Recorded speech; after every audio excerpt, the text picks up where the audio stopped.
Welcome back. Now we are going to do a small tutorial on the recently published Global Building Atlas. So the Global Building Atlas, or GBA, is a project coming from the Technical University of Munich, and it is a dataset covering nearly 3 billion buildings worldwide with footprints, heights, and even 3D models. So with this coverage and with this depth of details, no surprise that this dataset has been making headlines ever since it was published.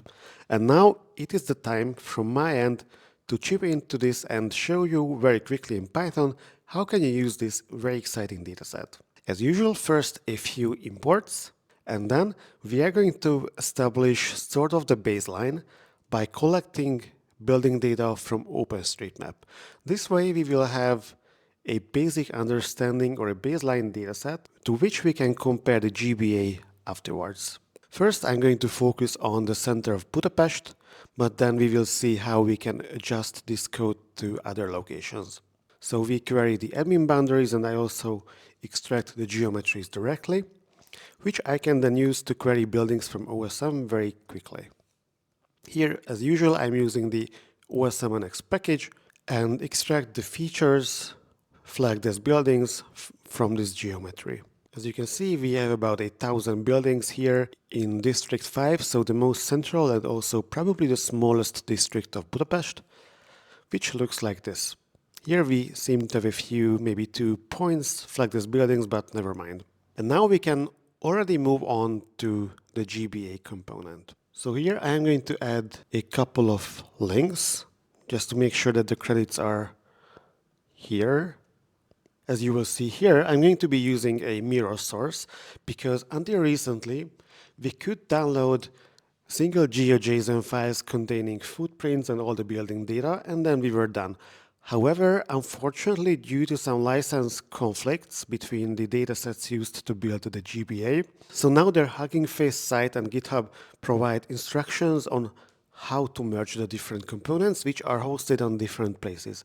However, to get a complete coverage, now we are going to go for a shortcut for a mirror source, which is going to show you the capabilities, and in case you want, then you can, and I'm sure this session will convince you to do so, you can download the initial original components and merge them yourself, following the author's instructions. But now we are going to use the community converted Parquet version on Source Cooperative, so on this website, where they have already merged and repackaged the original nearly 1,000 files. So here, relying on this source, we are going to do the same steps as we did with OSM, extracting all the buildings within our selected geometry. But this is a bit more tricky, so let's see how we can get it done. So first of all the tiles are stored in 5x5 degree bounding boxes in EPSG 4326. So essentially in lat-long coordinates. They also have a specific terminology, relying on the east, west, south, and north edges of the bounding boxes, which way, for example, Budapest, coming at these long and lat coordinates, will fall into the following tile. So the function here I just defined very quickly is essentially capable of turning any geometry based on its bounds into textual ID, which tells us the actual real tile ID in this deterministic tile naming logic. So here this is the tile we have for Budapest. Then, before jumping into downloading this, we can also check the size of the file, because some of these files can be really large. We have to make sure that we have enough storage space on our drive. So here we only have one tile to download, so that makes things easier, but I trust you can just turn this into a for loop in case you have multiple tiles. From here we can define the URL of the file, and then we can check the file size. This might take a few seconds. Yep, there it is. So as you can see, it's about 1.3 gigabytes, so it's not small for a vector file, but it's fairly alright. So now we can start the downloading process. For that, we are going to need a very simple downloader function, which is going to take the tile name as an input, which we have established here to be the first element of the tiles list. As you can see here, we are also downloading Parquet files, so it's quite efficient. And it might take a few seconds since this is a fairly large file. After a few minutes, we are going to have this gigantic Parquet file downloaded. So now let's load the file and see what we have in there. So here we are still in the binary space. So as you're going to see here, we don't really have proper geometries as of yet. Yep, so here we have binaries for the geometry, and also this bounding box, even though it's intended to cover Budapest, also covers other countries like Bosnia and Herzegovina. So to move on and carve our part of Budapest out, let's turn this into a GeoPandas data frame by turning the well-known binaries into actual geometries coming from Shapely. And once we are done with that, we can do a quick geometry intersection with our input geometry, and this way we are going to filter the dataset down to the center of Budapest, which we can also plot in the usual way. Yep, here we are. So now we have the familiar structure, and now it's time to compare the two datasets. So first, some very basic comparisons. So we have slightly more building polygons in the GBA dataset, which we can further elaborate on by computing the total area of buildings, building footprints, where we are in very close parity. The reason probably is that this is a very central area. There are very few new constructions here, and also it's very well mapped in general. But still, it seems that we have somewhat more data in the GBA dataset.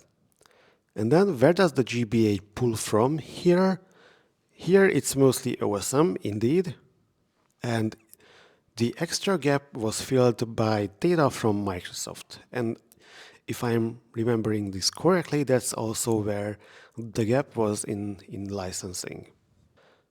And then we can also compare the number of buildings with height, and this is actually where the true power of GBA comes to light. So let's see. Oh yeah, we need to make sure that we have numeric height columns. Yep, so it seems that for OSM there is just 1.6% of the buildings with height information, while the coverage for GBA is complete. So yeah, this is highlighting very well the difference between these two datasets and the power of GBA. And now let's create a quick interactive comparison using Folium. So first, for Folium, we are going to prepare our datasets. We make sure that, yeah, maybe this is duplication because we have them here, but yeah, we don't need this here. Then let's pick the center of the map to be the center of the district. And let's create a simple base map using Esri satellite images in the background. Yep, here we have the buildings in the center of Budapest with fairly high resolution. And then we can add the OSM layer first. Here we are going to have the building outlines, and the buildings will have fill-in colors if they have height information. So if we run this, then you will see that here we have all the building outlines in gray. And here there are a few buildings which are blue, which means that they have actual height information in OpenStreetMap. And as you can see here, if you zoom out, you can see how they are rephrased, how they are distributed, and it's quite poor. Here's the Parliament, the Basilica, and a few random residential buildings.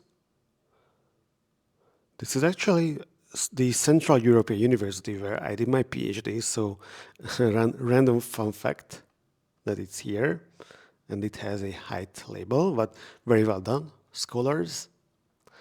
But then let's see what happens if we add the GBA layer.